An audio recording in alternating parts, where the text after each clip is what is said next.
Mereka sakit hati karena memang tidak masuk jajaran pemerintah. Atau bahkan sakit hati karena proposalnya ditolak Jokowi.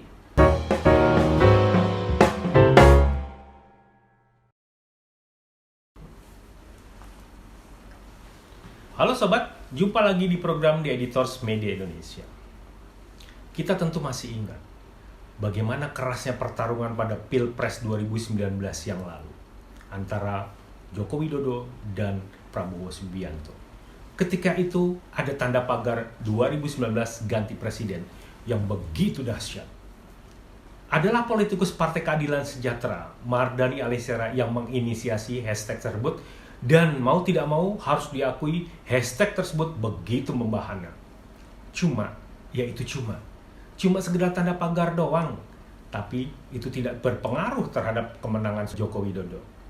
Hanya saja harus diingat, hal itu tetaplah menjadi catatan sejarah, bahwa tanda pagar yang menjadi trending di dunia maya pelan tapi pasti bakal memunculkan pengaruh di segala lini. Itu yang selalu dirasakan ketika sudah menjadi trending topik. Poin itulah yang kini dicoba oleh segelintir pihak untuk mengutak-atik mainan serupa dengan tanda pagar Jokowi Endgame. Hanya bedanya, kalau tanda pagar 2019 ganti presiden bisa bergaung lama karena memang terus-menerus dimainkan dan situasinya memang memungkinkan, tidak demikian dengan tanda pagar Jokowi Endgame. Itu hanya muncul beberapa hari saja, membuat geger dan kemudian hilang tak berbekas. Ini bila diibaratkan, sekali lagi maaf, seperti bunyi kentut yang begitu menggelegar. Ada bunyi tapi nggak ada bentuk. Ada bau tapi cepat terbang terbawa angin. Kecuali kentut itu memang ada ampasnya. Bolehlah meninggalkan jejak peradaban. Hanya saja, yang bisa dikatakan hari ini adalah ada segelintir pihak yang coba memainkan sentimen publik di tengah upaya pemerintah yang pontang-panting mengatasi pandemi COVID-19. Kita tentu tidak boleh menutup mata bahwa upaya pemerintah belum 100% berhasil. Masih jauh dari berhasil, tapi kita juga tidak boleh mengabaikan keberhasilan. Tapi juga terlalu naif kalau kemudian menyebutkan pemerintah gagal. Apalagi kalau kemudian mengarahkan kepada failed nation, seperti ungkapan kawan tetangga sebelah. Terlalu berlebihan memang. Galibnya pemerintah suatu negara sudah pasti akan berbuat maksimal untuk kepentingan rakyatnya. Kalau masih ada yang kurang, apa sih salahnya kalau kita bantu? Nggak mungkinlah pandemi cuma tanggung jawab presiden semata atau tanggung jawab pemerintah saja. Bullshit itu semua. Jadi, kalau kemudian memainkan isu Jokowi Endgame hanya karena pandemi, itu salah alamat, bung. Salah besar. Nggak ada rumusnya untuk saat ini presiden dimakzulkan. Emangnya Anda udah punya calon suksesor Jokowi apa ya? Apa nggak terlalu dini memainkan isu kayak gini?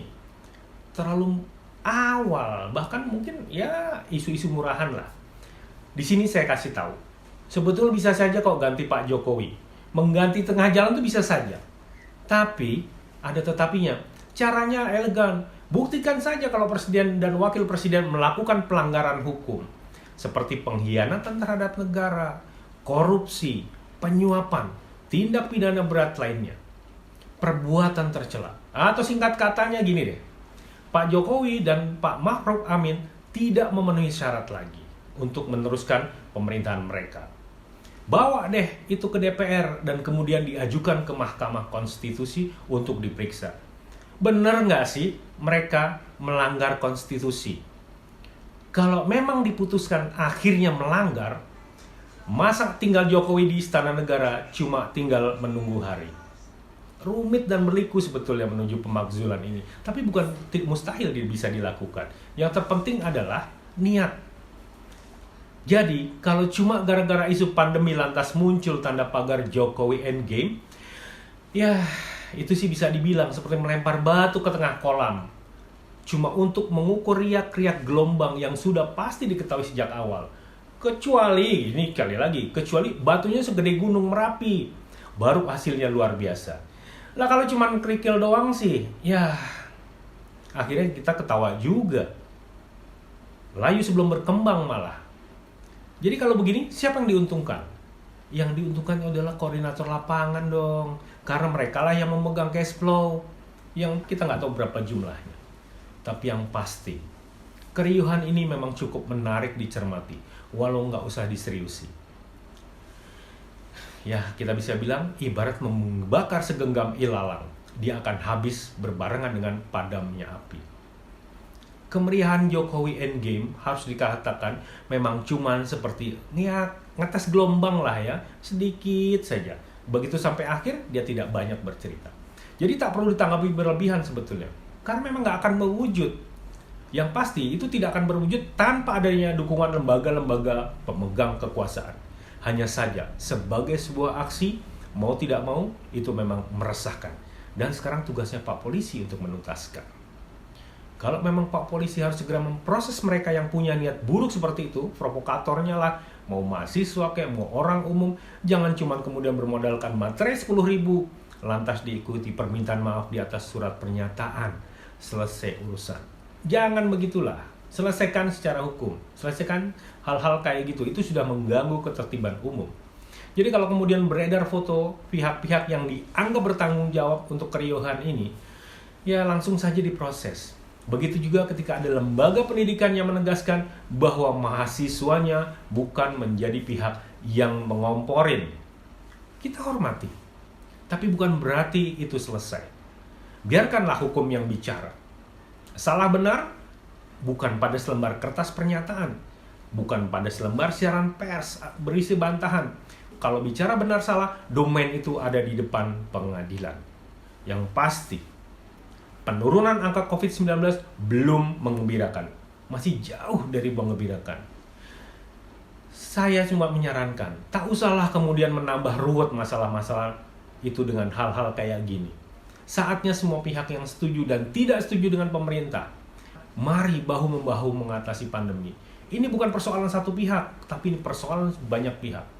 Jadi kalau memang ingin menjadi suksesor Jokowi, tunjukkan dengan cara yang menarik simpati rakyat. Mengajak demo untuk mendongkel pemerintah yang sah, itu sih cuma memicu antipati, malah akan merugikan Anda sendiri. Yang rugi nanti Anda kok, karena hal-hal yang seperti ini pasti akan tercatat dan diingat oleh rakyat bahwa Anda gemar merusui pemerintah ketika situasi sedang tidak baik-baik saja. Jadi jangan sampai kalau kemudian Anda nanti menjadi pengganti Jokowi, Anda akan dirusui seperti ini, jangan kaget. Ini bukannya membantu mengatasi kok malah mencari-cari simpati dengan cara yang keblinger. Jangan sakit hati kalau kemudian ada yang mengatakan bahwa aksi-aksi seperti ini ditunggangi kepentingan mereka yang sakit hati. Mereka sakit hati karena memang tidak masuk jajaran pemerintah. Atau bahkan sakit hati karena proposalnya ditolak Jokowi. Itu sih bukan hal yang bukan yang sulit untuk diduga-duga.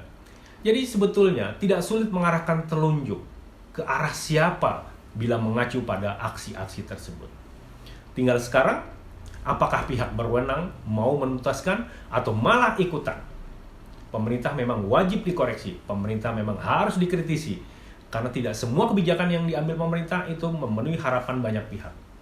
Tapi nggak boleh juga pemerintah kemudian selalu disudutkan, tidak bekerja. Tidak boleh juga pemerintah kemudian meniadakan ruang koreksi, karena itu nanti bisa berujung tirani. Mari, kapan lagi kita bisa berbakti untuk negeri? Tunjukkan itu semuanya. Kalau memang Anda memang ingin menjadi seorang pemimpin pada 2024, tolong, tunjukkan dari sekarang. Jangan cuma menyebar isu, jangan cuma mengajak orang untuk demonstrasi, jangan cuma mengajak orang untuk berbicara hal-hal yang kurang baik, tapi pada akhirnya semuanya akan kembali kepada Anda. Siapa Anda? Itulah apa aksi Anda.